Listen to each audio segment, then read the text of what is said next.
Hey, what's up guys? This is Anthony from Anthony's Customs, and per your request, I'm continuing the X-Men 97 figures. This is Jubilee, the Marvel Legends Jubilee from X-Men 97. I was not going to bother reviewing any more of these, but you guys asked for it, and this one actually has something interesting for me to say. I think it's one of the best things Hasbro has produced. Not the figure as a whole, but one particular thing about this figure. It's really nice. And then the rest is pretty garbage. But we're going to talk about all of it because it's a review and that's what we do. So let's go ahead and get it off the stand and take a closer look. Alright, before we look at the figure, I do want to show you my package. It is the same packaging as all the other ones. Not my favorite, but I'm sure some of you like it. It's a retro card that isn't retro, so I don't get it. I think they should have made it to look like the old cards, which they did not do.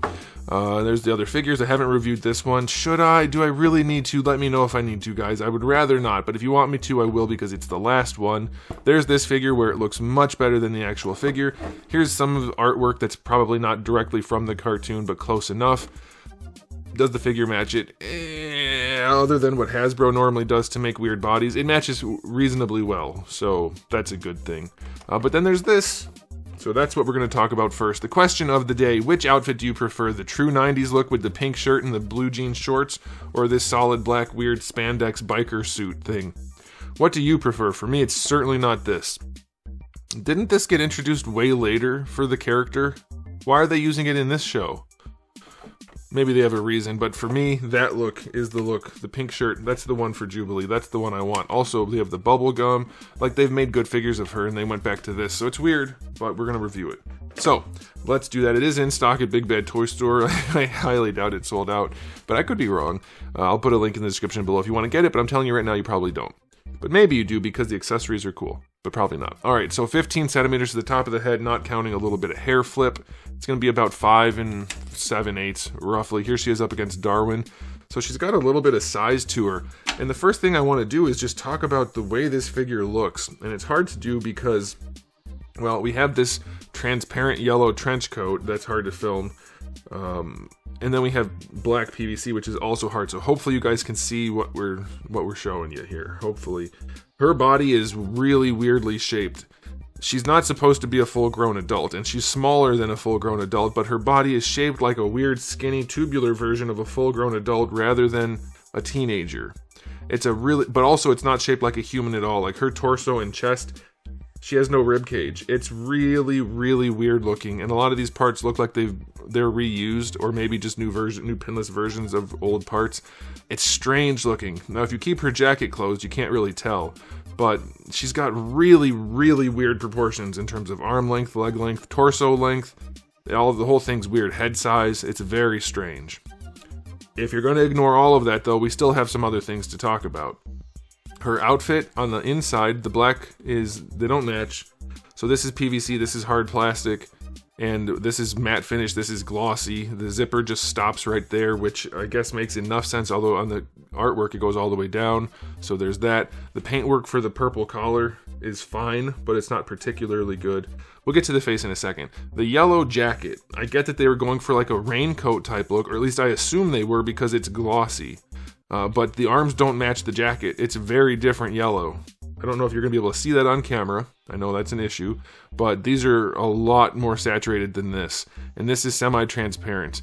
And so it looks really, really cheap. Really crappy having those things not match. So that sucks. Now for the head, the face, I think they nailed it. It looks really good. It looks really, really good. I think there's subtle shading on the cheeks. It's really subtle, so it's hard to say for sure, but it looks nice. It looks really good. The eyes, the mouth, the glasses, they're not perfect, but they do have some transparent quality to them. The earrings, everything's good. The hair is sculpted well enough. It's gray instead of black. I guess they did that to differentiate it from this black plastic. It's a little bit too gray if you ask me. I'd rather see some shading on it rather than making the whole thing gray. She kind of looks like a grandma. She kind of looks like a grandma with that kind of hair, but I think the head sculpt is by far the best thing about this figure. It's not even close.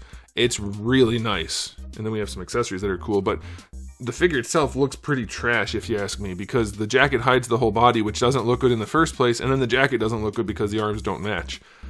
Ugh, yuck, yuck. And then, like I said, the body just really doesn't look good. So yeah, aesthetically, not counting the head, it's like a 2 out of 10. Including the head will knock it up to a 5. If the head was by itself, it'd be like a 9.5. It's really good. So there's that. Now, as far as accessories go, you get the loose hand and fist hand that comes on her in the package. Then you get a grippy hand and another loose hand. Those are nice. The grippy hand is for holding her, I guess it's a soda.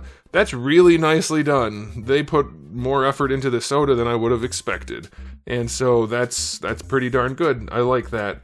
And then obviously her loose hand is there. But you get 2 effect part hands also, and this is the thing that stood out to me the most. Hasbro has been reusing the same crappy effect parts for like 15 years now. I don't know if they finally stopped. Maybe they did. But they haven't looked good. And I'm pretty sure previous Jubilees even came with those crappy ones. These ones are awesome. These are some of the coolest looking, most unique accessories I've seen Hasbro produce.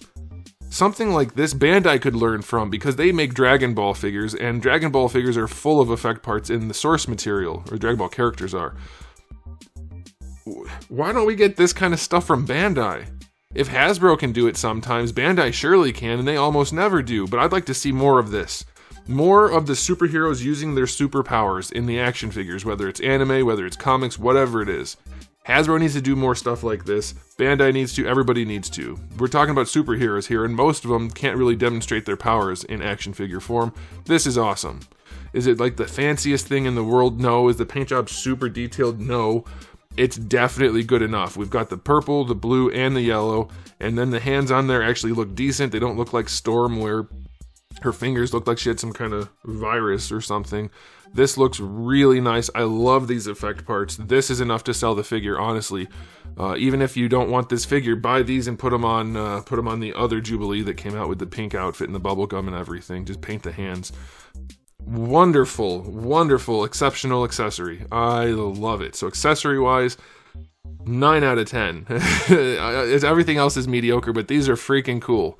I love that they added this, and I think it's something we need to see way more often in our superheroes. Batman doesn't come with fists half the time from Todd. Most of the figures from Marvel or from Hasbro don't have anything. Almost none of the Dragon Ball figures. What the heck is going on? So that's super cool. Now, as far as articulation goes, I'm happy to tell you she has a decent ball peg in here. It's still not great. It's still a Hasbro neck joint, but it's not bad. Her head moves around well enough. It could definitely do more, but she's not Spider-Man, and this will be just fine. And I love the subtlety you can get out of your poses with a double ball peg. Anybody that tells you double ball peg isn't the best for 99% of poses is wrong. The only thing that the disc hinge is good for is looking straight up. Like that. That's it. You lose so much more of the posability that you get, because this has unlimited angles. You can just pose it in every direction because it's just a couple of spheres. That's awesome. Love that. Even though it's not great, it helps a lot with posability. Shoulders, obviously full rotation. Get the arms up to better than horizontal, so that's good. Bicep swivel is fine. Double jointed elbows. They work nicely, no problems. Wrists have a swivel and a hinge. Oh, I wanted to bring this up. I hate this kind of thing. In order to not have to sculpt her arm under the jacket, they just made it flat. It looks so cheap. When you put the hand in there, you still see the flat yellow thing. At least paint it. At least paint it black. If it was painted black, it would be fine. But just having that yellow shelf in there is just so cheap and lazy. I don't like that kind of thing. For the torso, the jacket is soft enough to get out of the way, so you'll probably be able to pose her. But her diaphragm joint isn't the best. It leans forward alright, and side to side just a little bit. Leaning back, you don't really get much. So her torso's not great, and it looks super weird, so just don't do that, but you do get your rotation. For the hips, they go up pretty far. Not full on splits, but far enough. That's fine, no nuggets. They do kick forward. They don't go back. You do get a thigh swivel. Double jointed knee is adequate. You get an ugly as sin boot swivel. And then the ankle hinge goes all the way back and all the way forward. A ridiculously steep ankle rocker, like almost unusable. Like you definitely have to use that boot swivel to make that usable, so that sucks. And then the last thing I have to mention about her articulation is her limbs. These ones aren't as bad, but these ones are almost as soft as this plastic. Like, she is just Gumby over here. Gumby. And you guys were all about the pinless joint. It's going to make the joints way better. And like, maybe technically that piece inside is better, but Hasbro started using this plastic, or continued using it, and it got worse. They're still freaking bendy people, so if that's the trade-off, I'd rather have pins and harder plastic, because hard plastic solves the pin problem anyway. Like, yeah, the pinless joints look better, but they don't actually solve the stiffness issue if you're going to use gummy plastic, so that's super annoying. But this figure doesn't pose very well, and it's made out of Gumby, so 3 out of 10 for articulate. Well, I'll go 5, whatever. I don't care. Doesn't matter. Nobody's buying this to do Spider-Man poses. 5 out of 10 for articulation. Time for the final rating. The head sculpt is really great. The accessories for the cup and the effect parts, great. Love that. The core figure, subpar in almost every way. Very unfortunate. And it's not even the look I would like. So, I mean, that's just an aside, but I'll stick with my other JUBILEE and pop this head on it if I need to. This is not the one. This figure's not good. So if you're counting everything, I can give it a 6. If you're only counting the good things, I can give it a 9.5. And if you're only counting the bad things, I can give it a 1. You decide, but I'm going to leave it at 6 to be the most neutral as I can be. But let me know what you guys think in the comment section below, and I'll stop talking. So thanks for watching. If you enjoyed the video, please do give it a thumbs up. If you didn't, give it a thumbs down. And if you haven't subscribed, you should. I have new videos just about every single day, and thousands already on the channel. So make sure you come back for all of that. And in the meantime, keep collecting.